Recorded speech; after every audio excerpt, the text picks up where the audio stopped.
for the people of Zimbabwe because our social and economic conditions have taken the shine off this great moment, particularly in the context of the celebration that goes around the world. We face the bleakest and the harshest Christmas season when men will go hungry, even livestock are dying in the countryside. Only a few people in government seem to be surviving and living, thriving on corruption because a broken system is in the habit of benefiting a few who are in authority. But our country, Zimbabwe, is no stranger to such times. Zimbabwe is one of the greatest nations on earth, blessed with God, with a population that has the best brains on the planet. This is our country, a country that the world cannot and cannot afford to ignore. Yes, this is our country, a beautiful country that has an educated, peace-loving population. In difficult situations, the people of Zimbabwe have always managed to rise to the occasion. That is why we have populated the rest of the world, the various capitals of the world. All in all, not only are we proud, we are able. Not only are we able, we are competent. Not only are we competent, we are smart. For that reason, we are going to make the impact across the whole world. Very soon, when change finally comes, you will see what we are made up of. We have stood our own in the past, and we continue to do the same in the region and the world, and we have never been beaten by anyone. No matter how big, no matter where they come from, no matter who they are, we never play second class and will never be defeated. All you know about our people is the shining that we have seen. But in all these circumstances, fellow countrymen, our country in Zimbabwe has been subjected to incessant abuse, human rights-wise, governance-wise, and as we speak, life in Zimbabwe for all of us, including the police, the army, and some who are in the ruling party, life is hell on earth, particularly in the context of our circumstances. You know that as a result of corruption, bad governance, human rights abuses, failed reforms, we are now isolated again. This is in the context of just about 24 months ago, when we had unbelievable and incredible goodwill. I was recently in Sweden, in Europe. I was so amazed at the amount of goodwill. All we need is to ignite that goodwill through our good conduct and good governance, effective leadership, accountable and responsible leadership that we have to provide. The international community has always wanted to assist us. Investors have always wanted to come. The world always wanted to do business with us. But we have just proved that we are not ready for business. We are not good for business. Indeed, we are not open for business. The reason being our toxic politics, our politics of vengeance, our politics of anarchy and chaos, our politics of butchering citizens, our politics of hating one another. That is the reason why our country cannot be a good candidate for the family of nations coming together to assist us. We are all but yes under pressure again from the United States of America, the EU, and the whole world, including internally from our own citizens, for reform and for change. The reason being that you cannot stop an idea whose time has come. There is no doubt that the time for change has come. This time is evident and well written in the corridors of government. It is well written in the corridors of our communities and our streets. It is well written in our villages. It is well written even in our churches and our gatherings. We need change, and change must come. Change is coming. You are aware, fellow countrymen, that on the 1st of August in 2018, our fellow citizens were gunned down. I saw the same scenes today. As I entered the Harvest House, I was shocked to see the behavior and conduct of the police. And I don't believe that they are police officers. I have every reason to believe that these are people who are just armed in uniform to try and disguise so that they prove to you that they are police, but they are not.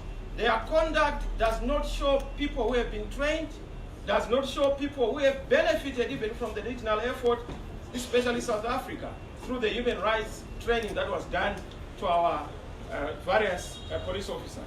I saw, and I've just received a report that Vincent Tsvangirai has been hurt and was injured, and many others who were just going by, doing their business. What tells you is that we are in a rogue regime. What tells you is that we are in a pariah state, a banana republic. And this is what is very clear. Even members of parliament are stripped of their honor. They do not acknowledge that we have honorable members of parliament, who are the legislators, who are the people who are responsible for allocating resources to our police, who are responsible for allocating our resources to the state. That all goes away. But more honorable are the citizens who are responsible for deploying honorable members of parliament to parliament. You can see the way they were treated. It tells you that we have a big problem, and that problem has to be dealt with in a big manner. Now, let me just say, a lot of you are in despair. Wherever you are carrying the burden to say, is there going to be change in this country? This is the telltale signs of a regime that is collapsing. When you see a regime that is so scared of its own people, you must know that the end is nigh. When you see a regime that resorts to force, you must know that legitimacy is evaporated. When you see a regime that is so determined to keep our police officers on the streets, you must know that there is now a vacance in their scope of imagination on the future of our country. I've heard of your cries. I've listened to war veterans. I've listened to army people, people in uniform. When I meet them in shops, I've listened to police officers even. I've listened to workers who work in government, civil servants. All I hear are cries for change. I've listened to victims of flood, particularly in Manicaland when I went to Chimaniman recently. I've heard cries in Lupane, in Bedbridge, Bindura, Kwekwe, gold banners in Kwekwe, cotton farmers in Slovela, those in Marondera. All they want to see is a better Zimbabwe under a better leader. And that better leader is the one who is addressing you at this particular moment.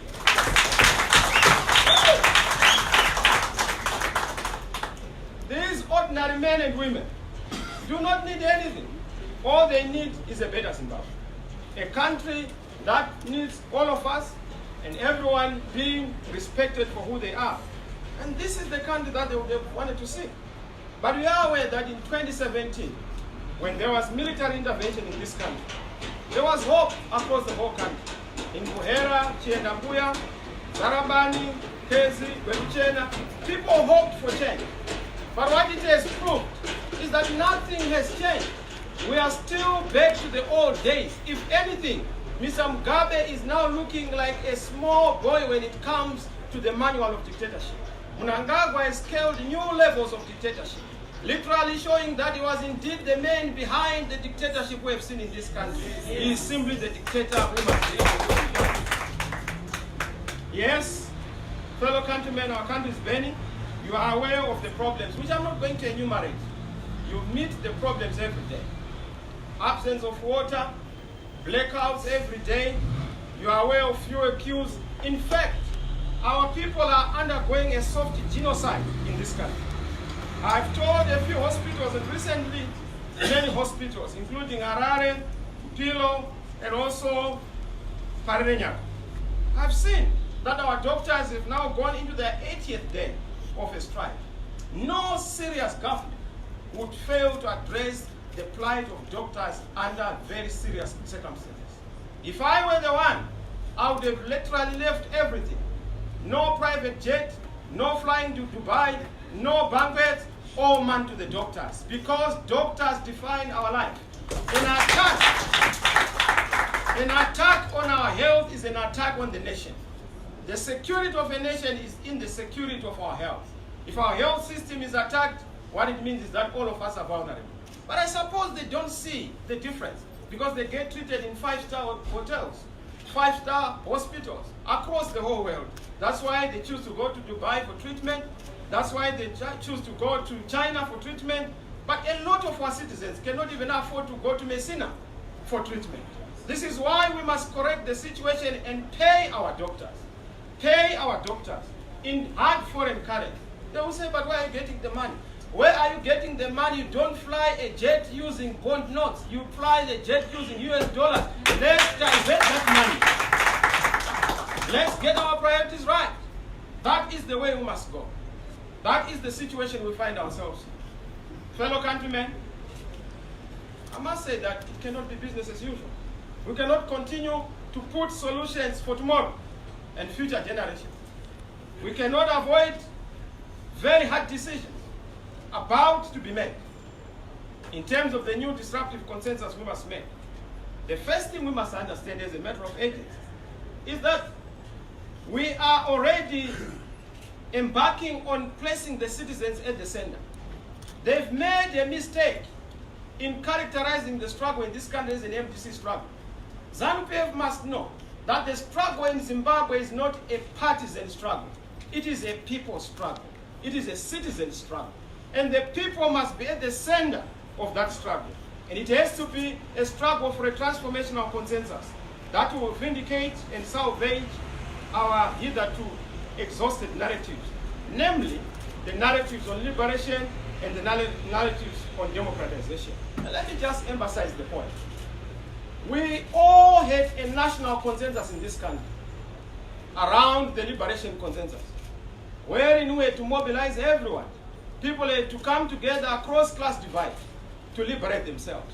That narrative was a narrative that united both the urban and the rural people. This narrative we are now embarking on is a narrative that is building upon a hijacked and a waylaid struggle of democratization. That's why we are saying in the transformation consensus phase, we are building on the democratization and the liberation consensus phase. And what are the key issues that have to be focused on? The first one is a common vision and a binding glue that will make Zimbabwe move and tick. At this moment, we have Mr. Mnangagwa's vision. We have a ZANU-PF vision in government. That is but a partial vision of Zimbabwe. A holistic and a total vision of this country must include all the pieces in the country. And that requires national dialogue, that requires national consensus, that requires national consultation. Yes, we must have nation building and national healing and transitional justice. We have too many skeletons, too many issues that have been left unattended to. If we don't address Gukurahundi, the country cannot move forward. There can't be peace in Rwanda. There can't be peace in Zimbabwe until we resolve Mrambachi, until we resolve Gukurahundi, until we resolve those who have been injured by our omissions and commissions of the past. That is where the country should go. And this requires an honest and frank discussion in the country around how to build a country, around how to have a leader, not a ruler.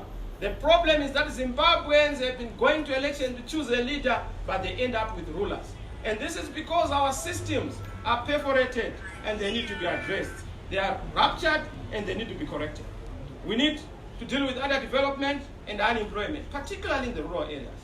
You know, I said that this cause has not even begun to address the key issue around 98% unemployment we must deal with in the country. We had a plan. We have a plan. I see now my colleagues in government are borrowing from the SMART document. I was told last time that they are proudly even saying we are going to copy the ideas from the MDC because that is the source of ideas. We have no problem with being copied. We have a problem with being copied wrongly, especially when they copy us in a wrong way and implement the smart agriculture upside down and begin to just say, oh yes, we've removed command agriculture, now we have smart agriculture. We have a problem. When we say we have removed command government, we now have smart government. When in fact, the police officers you see out there, they are all in the command framework. Why would you beat people who are at their head office? Is MDC a banned party? Are we a prohibited organization? If you tell us that we are a prohibited organization, tell us. Then we can look at other methods that are used by banned organizations. But don't lie to us that we are not banned when you are treating us as a banned organization. Yeah. Time is coming for us to draw a line in the sand. We have to draw a line in the sand. No one has the monopoly of doing things alone. We can also democratize that which they think is their monopoly. We have the capacity. We have the capacity to flex our muscles and flex our power But we've not done that because we believe in giving peace a chance. And giving peace a chance is not a weakness. Giving peace a chance is actually a sign of strength. Because it's usually cowards who use violence. But strong people use peace methods because they know that peace is simple and peace gives hope to all the people. Let me say, as your president, the people's president,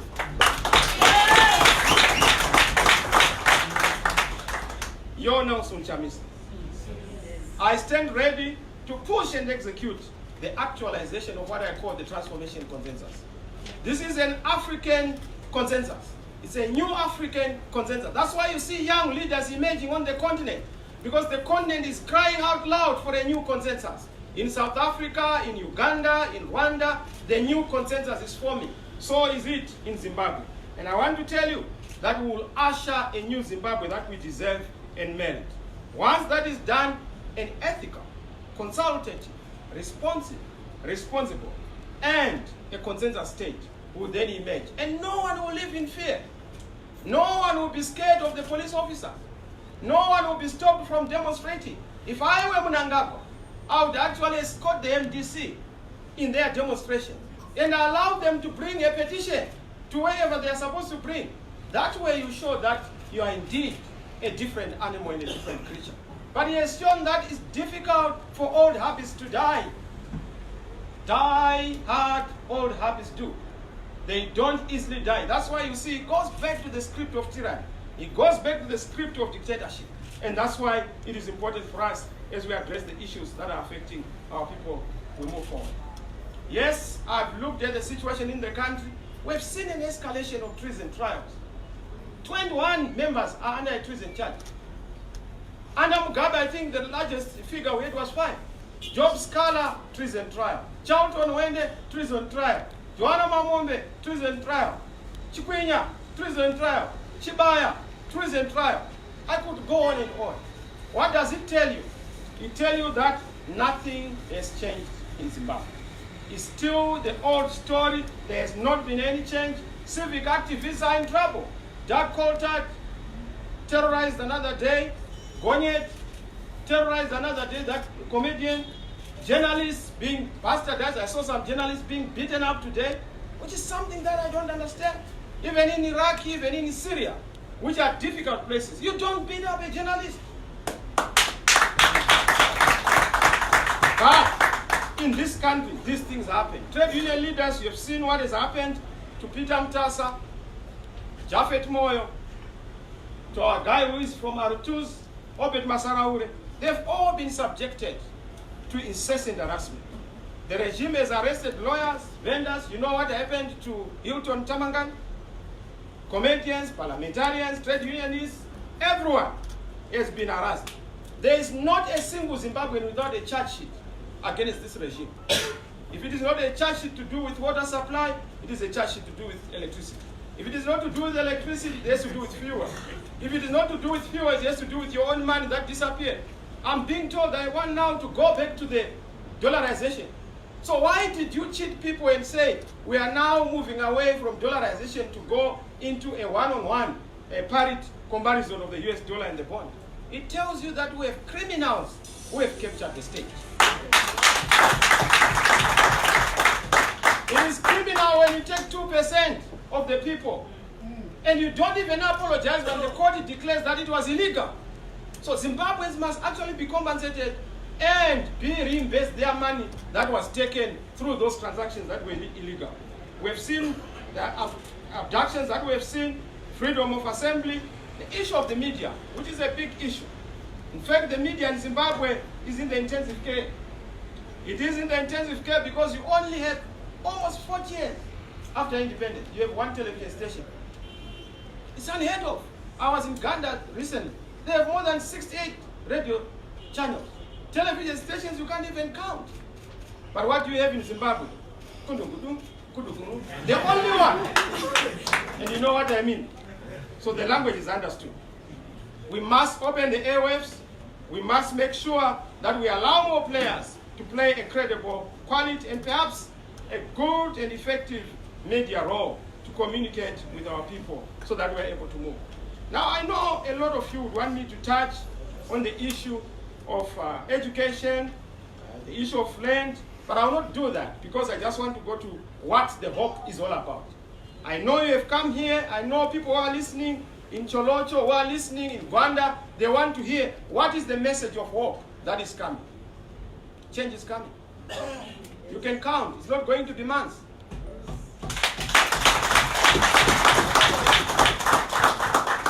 Look at me in the eye. Change is coming. In fact, change has come.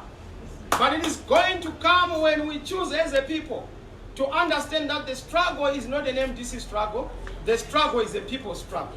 So that everyone is able to say, this is no longer about ZANU-PF or MDC or any other political party. This is about our common survival. The common denominator being our country. And we must be able to seize the opportunity to liberate ourselves. And this is what we are going to be embarking on in the coming days. When you see police officers on the street, then you must know that the end is nigh.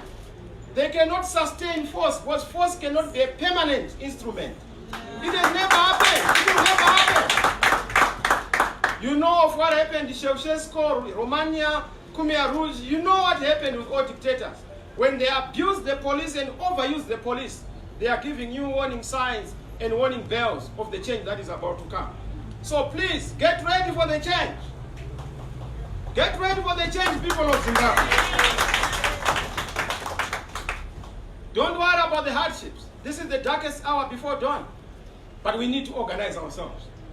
We need to make sure that we work on what has to be done. We also need our country to move away from being isolated internationally. I was amazed, like I indicated, the amount of support that we have as a people.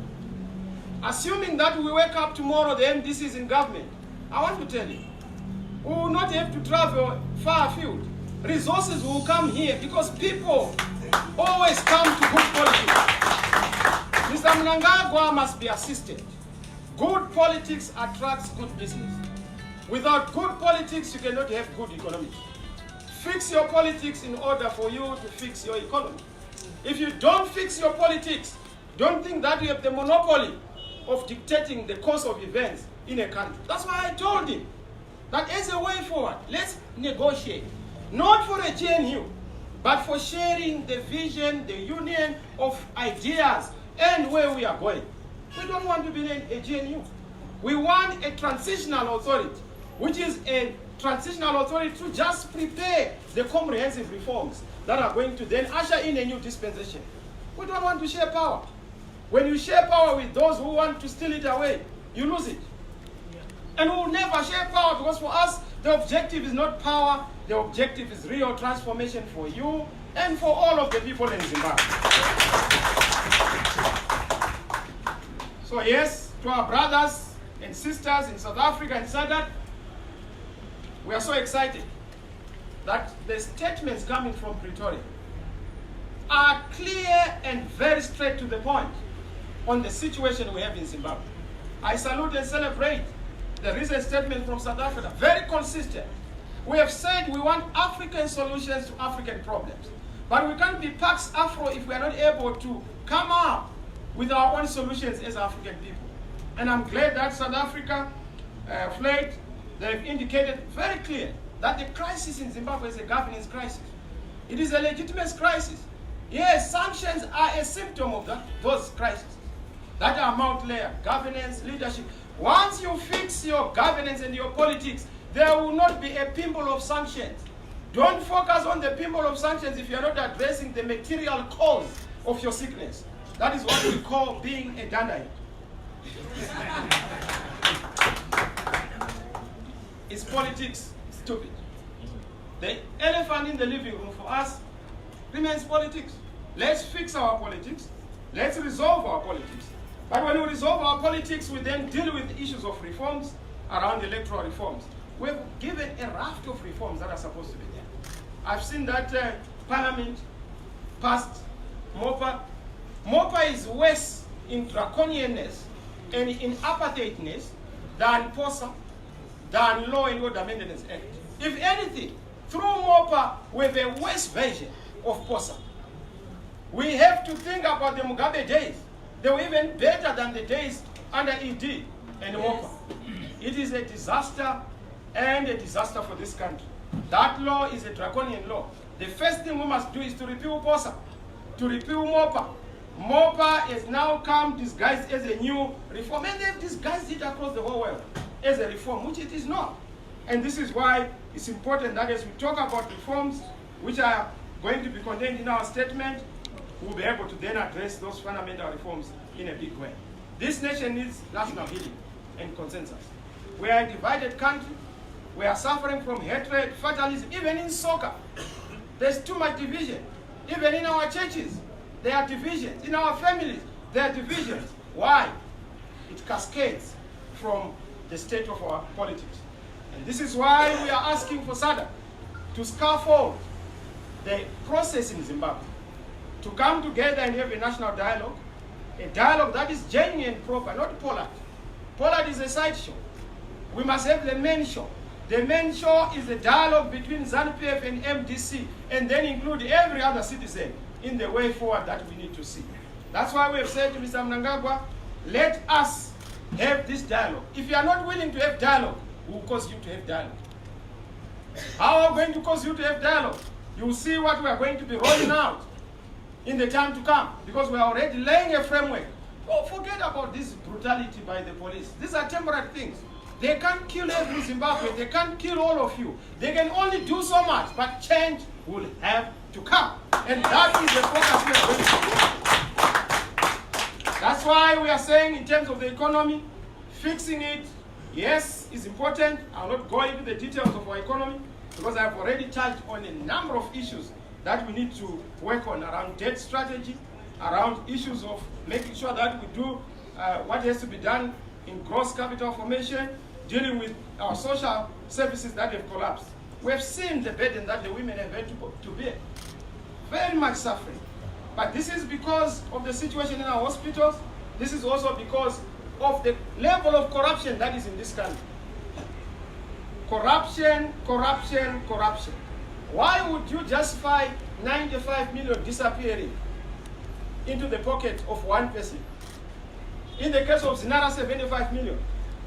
In the case of the Commander Agriculture, something that was siphoned outside public accountability, 3.3 billion. And I must say that our Public Accounts Committee has done a fantastic job to expose those problems, particularly in Parliament. Yes, we've seen the kind of corruption that is in the country, especially the cartels that have hijacked the state.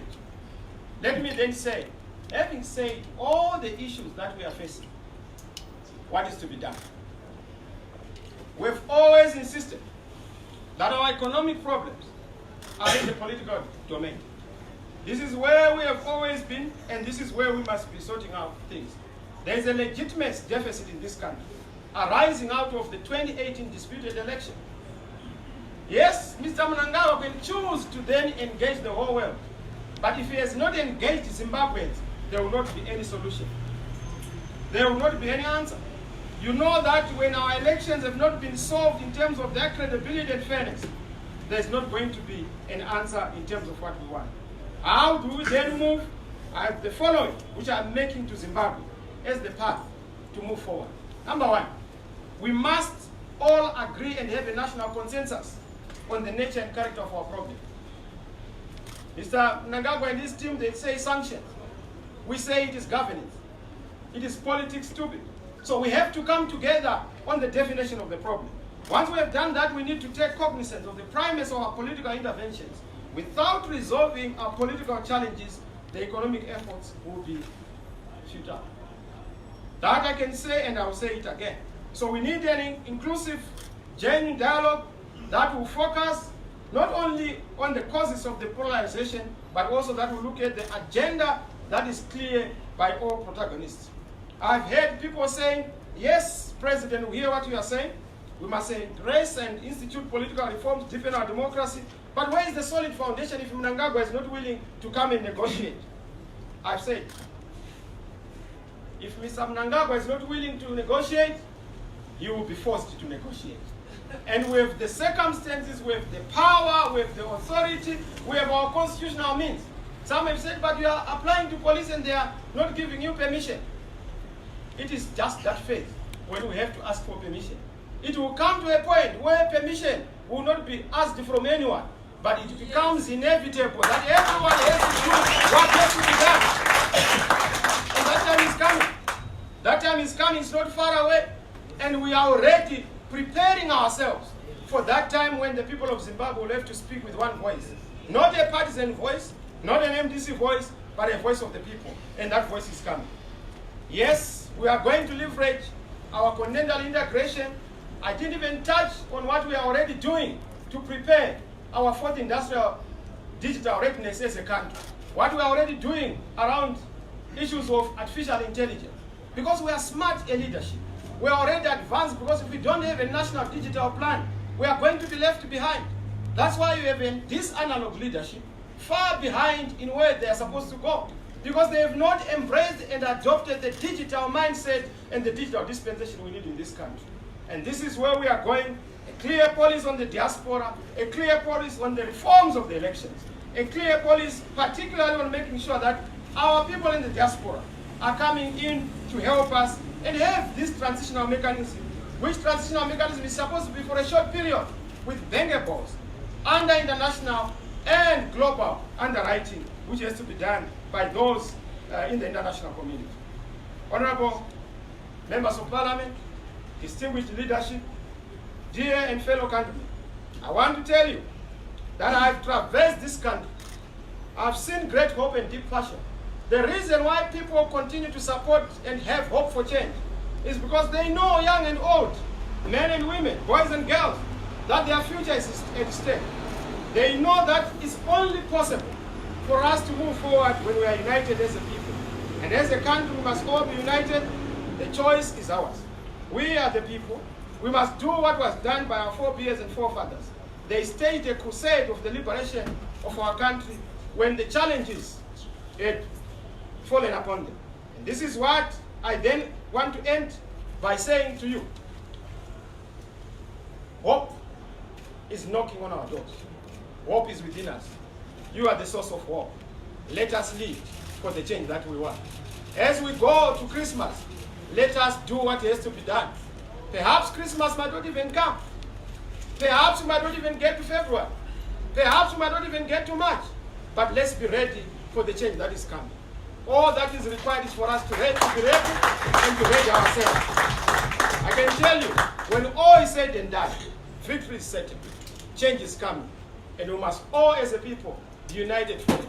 Without asking for a signal, but be that signal. Let us all be a signal wherever we are. Because the challenges, the signs are all around us. That we must be united to move forward. Thank you very much, fellow countrymen. May God bless you. Thank you very much.